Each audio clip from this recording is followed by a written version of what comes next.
Okay, previous class we have seen the property of diamagnetic material. First one was in non-uniform field, they move from the stronger part of the field to the weaker part of the field. Repelling action होता है ना, magnet के पास लाओ बाहर magnet के पास, तो diamagnetic material move away, tendency to move away, and susceptibility is negative, and relative permeability is less than 1, but not negative है positive but vacuum से कम है, वैक्यूम की 1 होती है ना, तो इसकी प्रॉपर्टी डायमेट्रिकली अपोजिट होती है as compare to paramagnetic material and ferromagnetic material, है ना, उससे अपोजिट है। तो ये question was given to you, देखो ये क्वेश्चन था, यहाँ पे हमने डायमैग्नेटिक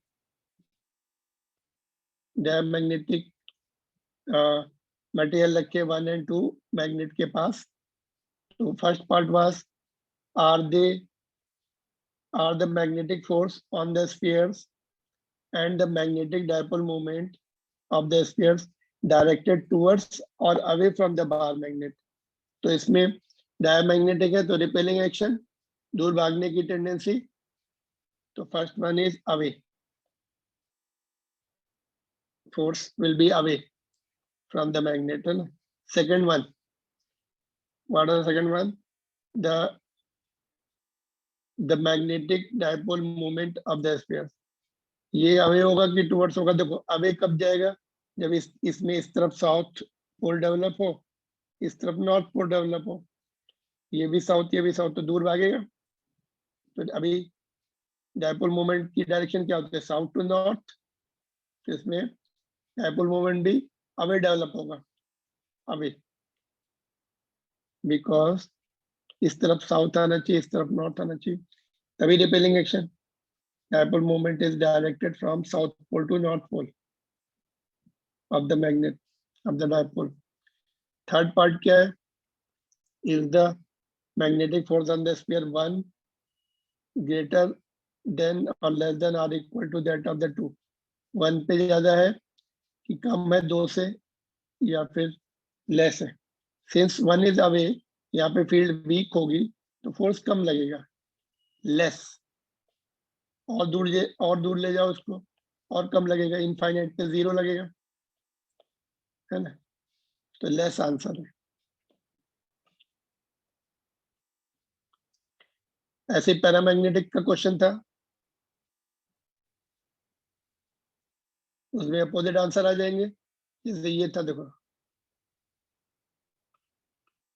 तो इसमें क्या होगा, दोनों बॉल्स पैरामैग्नेटिक के हैं, तो they will have force towards the magnet, attractive force लगेगा, because they have the tendency to have attractive force, तो टुवर्ड्स द मैग्नेट। डी में क्या है कि डायपोल मोमेंट किधर होगा, जब इधर साउथ एंड इधर नॉर्थ डेवलप होगा, है ना, इधर साउथ पोल है, इसमें इधर नॉर्थ डेवलप होगा, तभी तो अट्रैक्शन होगा। तो डायपोल मोमेंट भी इस तरफ आएगा, फिर इसका साउथ टू नॉर्थ डायरेक्शन होती है उसकी, तो टुवर्ड्स होगा, डायपोल मोमेंट टुवर्ड्स डेवलप होगा। एंड सी में पूछा किस पे फोर्स ज्यादा लगेगा, 1 पर या 2 पर? 1 पर मोर लगेगा कि लेस लगेगा एज कम्पेयर टू 2? 1 अवे है तो लेस फोर्स, वहां पे फील्ड वीक होगी तो लेस फोर्स होगा, जितना दूर जाएंगे उतना कम फोर्स लगेगा, इनफाइनाइट पे 0 लगेगा। थर्ड का पार्ट सेम है, थर्ड पार्ट दोनों में सेम आंसर है, but first 2 parts have the different answer for paramagnetic material. ठीक है, नोट कर लो आंसर।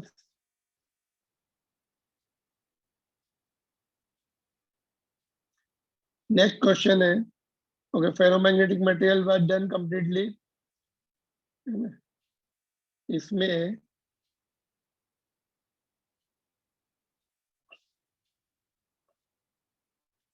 ये क्वेश्चन भी मैंने एक्सप्लेन कर दिया था कैसे करना है।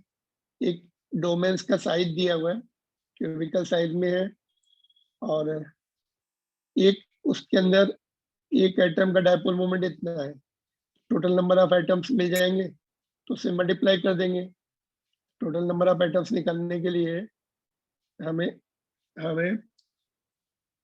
उसका मास पता होना चाहिए, डोमेन्स का मास कितना है। Mass is equal to volume into density, density दी है, वॉल्यूम निकाल लो, साइड 1 माइक्रोमीटर की है, तो वॉल्यूम निकाल के मास को जब हम मोलर मास से डिवाइड करते हैं तो हमें नंबर ऑफ मोल्स मिल जाते हैं। नंबर ऑफ मोल्स को जब हम एवोगाड्रो से नंबर ऑफ एवोगाड्रो नंबर से मल्टीप्लाई करते हैं, टोटल नंबर ऑफ मॉलिक्यूल्स मिल जाते हैं। इसको फिर एक मॉलिक्यूल, एक टोटल नंबर ऑफ आइटम मिल जाएंगे, एक एटम के डायपोल मोमेंट से मल्टीप्लाई कर दो, टोटल डायपोल मोमेंट मिल जाएगा। तो मोर और less chemistry is involve here, number of atoms निकालने के लिए। This you can do it. ये क्वेश्चन देखेंगे।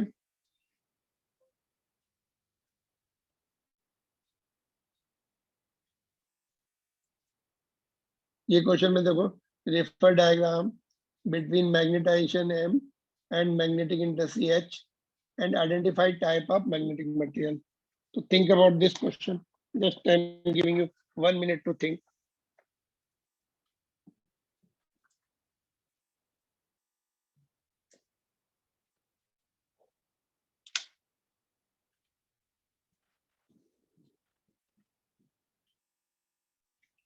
All right. तो देखो, just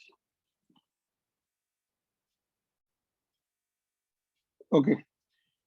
तो यहाँ पर मैग्नेटाइजेशन दिया है और इधर H दिया हुआ है। तो या इफ यू रिमेम्बर, एक अपने पास रिलेशन था ससेप्टिबिलिटी का, M upon H, M is equal to susceptibility into H. ये this is equivalent to the Y is equal to mx equation. M y axis पर दिया है, H एक्सिस पर दिया है इधर, ठीक है। तो y is equal to mx. Now slope will indicate the susceptibility.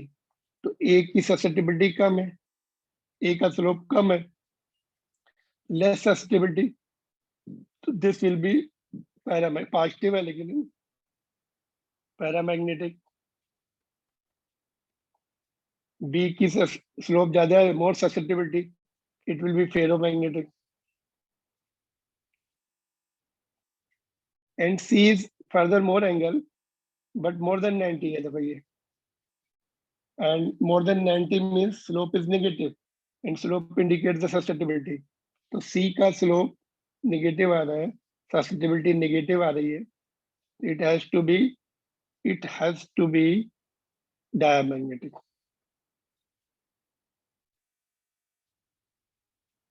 All right, तो ये तीनों identify हो गए.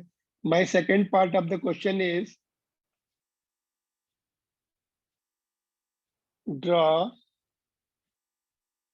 susceptibility temperature graph for A.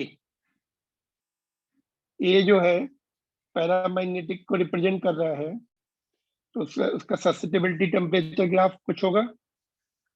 Yes, susceptibility temperature graph जो होता है पैरामैग्नेटिक के लिए होता है क्यूरीज लॉ, है ना। तो already we are drawn, once more we are drawing it.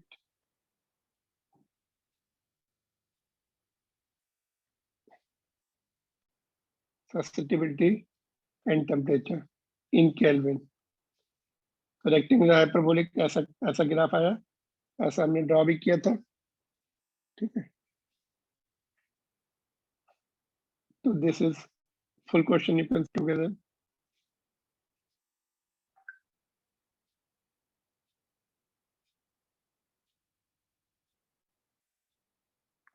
Clear?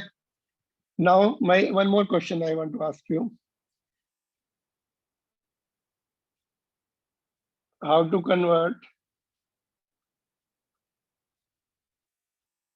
ferromagnetic and paramagnetic material into diamagnetic? So answer is, do you remember क्या था?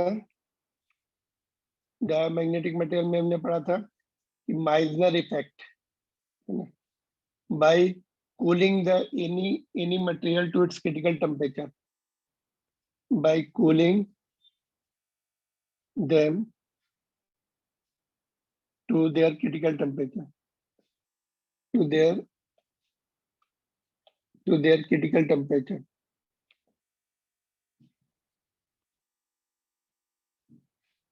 to their critical temperature.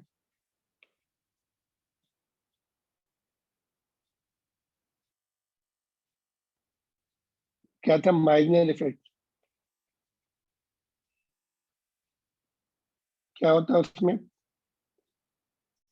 They lose, they become ideal diamagnetic. Relative permeability कितनी हो जाती है? 0. Susceptibility negative हो जाती है, less than 0 है ना.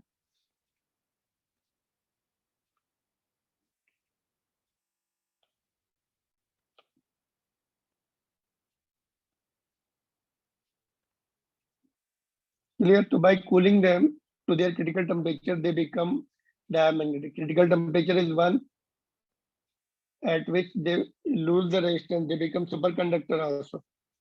ठीक है, तो ये already we did it in the diamagnetic metal.